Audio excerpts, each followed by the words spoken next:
మధ్యతరగతి కుటుంబాల్లో పుట్టినోడి పరిస్థితి ఎట్లా ఉంటుంది? గోడ మీద వాడు నిల్చుంటే ఇటుపక్క గుంత ఇటుపక్క నీళ్ళుంటే ఏ దాంట్లో పడాలని అర్థం కాని పరిస్థితి. ఈరోజు సంసారాలన్నీ ఎట్లాగా అయిపోయినాయి అంటే మధ్యతరగతి కుటుంబాలు ఇంట్లో మొగుడు కాదు కదా, ఆడపిల్ల కూడా బయటికి వెళ్ళి ఇవ్వాల్సిన పరిస్థితికి వచ్చింది. దేశం మొత్తం మీద ఇదే పరిస్థితి. ఒకవేళ చేసిన బాగుందా అంటే నిజంగా బాగాలేదు. ఒకవేళ చిన్న కుదుపు వస్తే ఇంకా యజమాని పోయి డైరెక్ట్గా పోయి ఆత్మహత్యలో చేసుకోవాలి. ఇక దీనికి తోడు ఎట్లా ఉందంటే వీడు సంపాదించే దాంట్లో అటు పిల్లలకి ఫీజులు కట్టలేక వీడు సంసారం వెళ్ళక మళ్ళీ బయట వైద్యానికి అంటే హాస్పిటల్కి సంబంధించిన అంశాల మీద భరించలేక నెత్తి మీద ఇంత గంప పెట్టుకొని అంటే ఇంత బరువు పెట్టుకొని రోజు ఆ మెంటల్గా డిస్టర్బ్ అయి తిరగాల్సి వస్తుంది మధ్యతరగతి. అయితే సమాజంలో ఇంకో దరిద్రం ఏంటంటే ఈరోజు యువతరం కూడా బాగా తగ్గిపోయింది.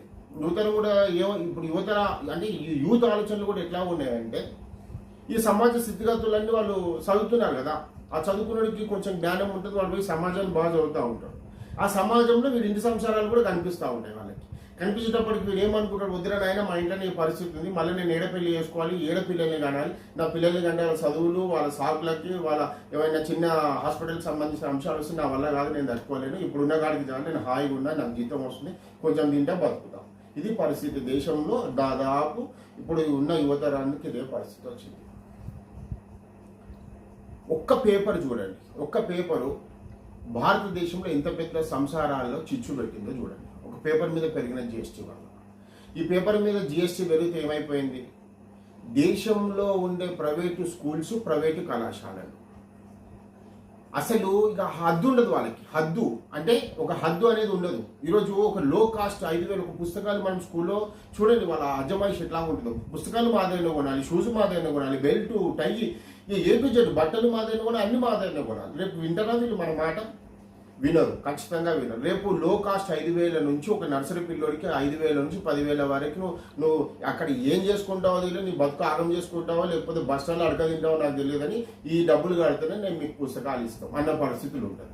ఏం చేస్తాం మనం? మన ముఖం మీద పేడ కొట్టుకొని మనం మన నెత్తి తీసుకుపోయి ఏ గోడ కొట్టుకోవాలని అర్థం కాక ఇంట్లో పోరు భరించలేక బయట అప్పులు చేసో సొప్పులు చేసి తీసుకుపోయి కట్టి చదివించే పరిస్థితికి వచ్చింది. 10వ తరగతి వరకు చదివించాలంటే లక్షల రూపాయల ఫీజు అవుతుంది కదా. ఈ లక్షల పోసి చదివించిన తర్వాత మళ్ళీ ఇంటర్కి వెళ్తే, ఇంటర్ తర్వాత మళ్ళీ ఉన్నత చదువులకు వెళ్తే ఈరోజు దాదాపు 50 లక్షలకి పైన చదువు ఖర్చు అవుతుంది.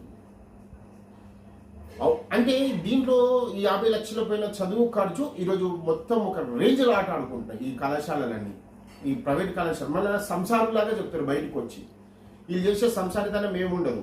అక్కడ ఉన్న వీళ్ళ దగ్గర టీచర్లు అంటే మనం అందరికీ తెలిసిన విషయం ఇది, నాకు తెలుసు మీకు తెలుసు. అక్కడ టీచర్లకు జీతాలు ఏమైనా బాగా ఇస్తారంటే అక్కడ ఏముంటుంది?